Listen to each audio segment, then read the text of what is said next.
Greetings, everybody. It is me, the last Wotv news poster on YouTube. Gotta be getting close. Anyway, how are you doing today? It is Monday, it is news day, and as always,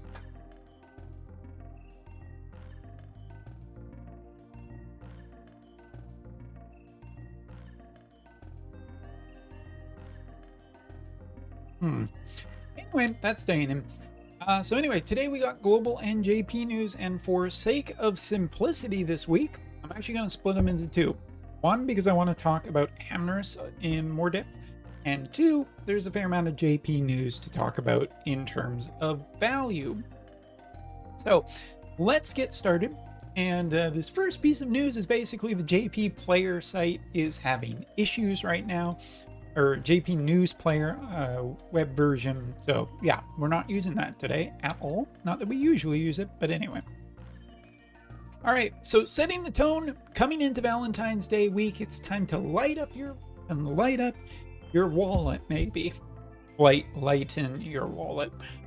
So the new arena map is going to be focused for light elemental units, focusing around HP as well as magic. This might be more hints towards the beginning of next month too. So coming in, we have a new arena map, and we are going to have pickup match in case anybody likes this, so you will be able to play this on JP.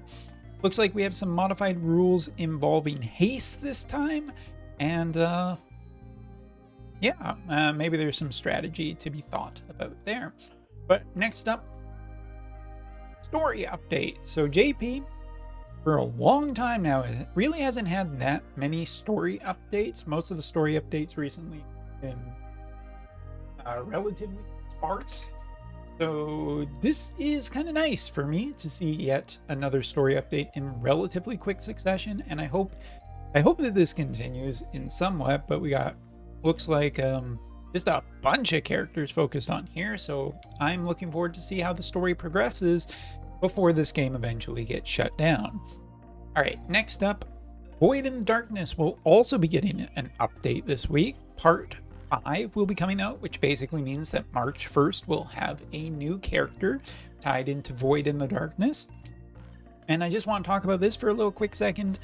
Almost certainly, I'm going to say right now, March will not be Rafu. I think it will almost certainly be the last of the villains. It seems like they've gone out of their way to push Rafu right to the end, which, yeah, I mean, she's one of the more popular characters. I think a lot of people like her a lot, and she's going to be a good kind of finale for this overall in terms of the banners and whatnot. I'm going to say that Rafu is going to be last, and in the meantime, our light elemental mage will be our last character. And yes, if you look at it so far, I mean, Perrine was water, Baiga was lightning, Perrine, so those two kind of count each, or one counters the other. Perugia was earth, and Rizal was wind. So far, if you look at that antagonistic nature between the characters, then pretty much if Rafu's going to be dark, this guy's gotta be light. And it also makes sense because Lucio being a free character feels like another stories have been waiting for another light elemental one. So let's get it going. And that business with Astrid, it doesn't count. Anyway, so our Valentine's Day unit for this year is Miranda. And I had to actually double check because I wasn't even 100% certain that that was Miranda at first. And then I read the name and it's like, oh, I was right. So, light elemental, limited time only, 70 cost character. Valentine's Miranda will feature 3 mage base jobs, which, you know, that in combination with arena information basically tells us that this is a mage character 100%. And right now, basically looking like a survivable brawler type DPS, like we've seen anything else recently. But you'll notice White Mage is on here, which will be interesting to see if that gives her, you know, Protect or Shell, Arise, Raise, any neat little trickety tricks that might be in her kit from this. It will be interesting to see, and whether or not she's any kind of a good healer at this point, because that remains in question. Taking a look at her secondary job is Grimoire Master, which was Halloween Lucia's job.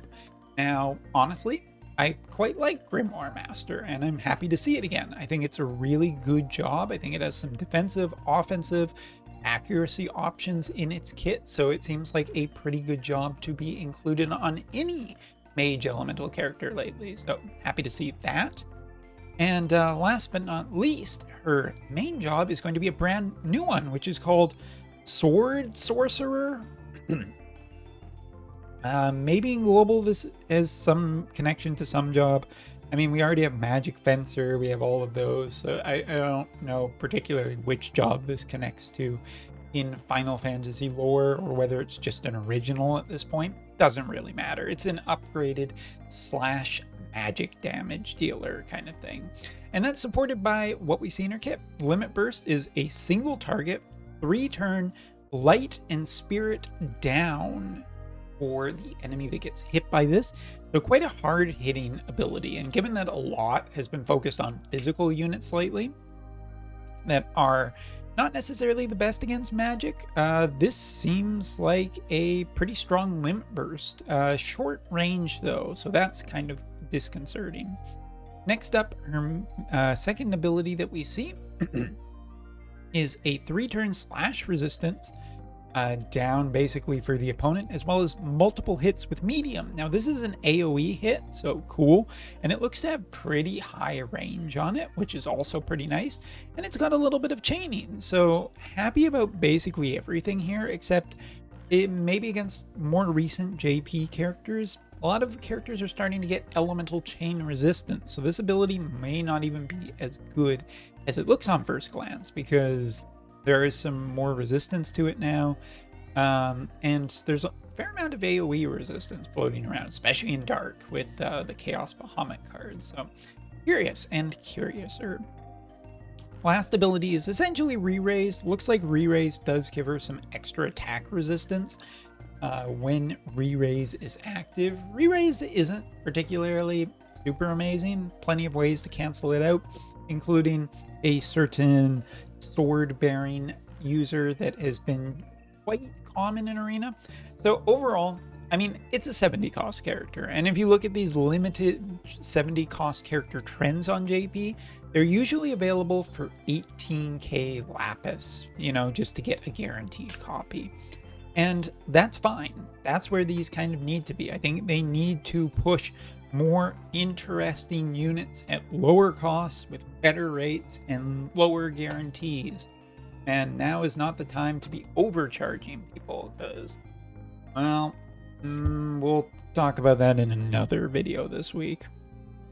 But yeah, continuing on, I think that also taking a look at Master Ability 2, slash attack resistance, penetration basically, and 30% AP acquired up. Valentine's Miranda looks like an absolutely solid low-cost character. And to talk just a little bit more about her, I think she has a pretty solid low-cost team. Excuse me. Already. I mean, if you include her with Sakura, I mean, that's only 140 cost so far, so it's quite low. Then if you throw in someone even as simple as Engelbert, Ariel, if you really are trying to cut cost, or maybe Warrior of Light or Lucio, or hey, even Ramza, if you can somehow make him work as a more magic damagey character, or Yuna. I think there's some interesting stuff to be seen here. Primarily, I think tank plus these two high power magic damage dealers should be a pretty great combination, and it's only going to be a matter of time till we see all the details and figure out how good the new Miranda is. But honestly, I'm kind of expecting an 18k guaranteed banner on JP, and I'm expecting it to be particularly a pretty good unit too, so we'll see. All right, continuing on, looks like some news shuffled, so great. Here we have a brand new sword for Miranda. Hopefully it will be a great light elemental sword that will prop her up, as well as maybe some older units too, if we are lucky. There will also be a Valentine's Day quest, once a day kind of thing, to get some extra resources and a ton of job points. So happy Valentine's Day to all of you out there. As for JP players, we will be getting a single time banner pull, 10 pull with a single guaranteed UR on it for Valentine's Day. And all of the characters apparently pulled from it will be female as well. So huzzah! For people who are incredibly lucky, maybe a certain water elemental mage is in your future. That's right, Miranda. It does look like you can potentially get the old Valentine's Day units too, so best of luck to people out. So yes, that is the JP news such as it is. I think Miranda is definitely one to keep an eye on just because of a low-cost light elemental team that might be pretty damn strong. Of course, all will be seen very shortly in the future details. Thanks so much for watching. Take care, and see ya next time.